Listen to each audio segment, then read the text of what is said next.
எல்லோருக்கும் வணக்கம். எல்லாரும் எப்படி இருக்கீங்க? நவராத்திரிக்காக நான் எள்ளு உருண்டை செய்திருக்கேன். அது எப்படி செய்யலாங்கிறத நம்ம பார்க்கலாம் வாங்க. இப்ப நான் ஒரு கப்பு வெள்ளை எள்ளு எடுத்திருக்கேன். அதை நம்ம வானில வறுத்துக்கலாம்.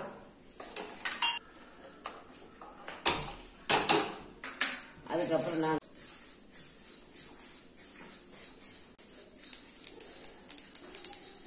பாருங்க, வெள்ளு வெடிக்கிற சத்தம் கேட்க பாருங்க.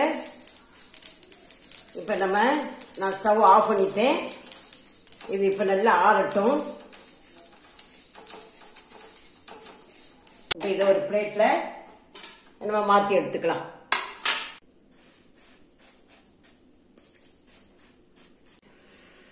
இப்ப எள்ளு இப்ப நல்லா ஆறிடுச்சு. இதை இப்ப ஒரு மிக்ஸி ஜார்ல போட்டுக்கலாம்.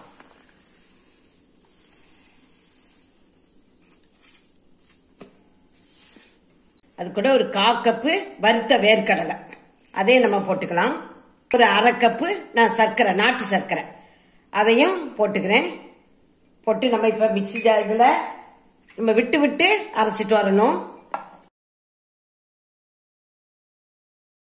இப்ப பாருங்க, எல்லாம் பொடிச்சிட்டு வந்துட்டேன். இப்ப நம்ம இத உருண்டை பிடிச்சிடலாம்.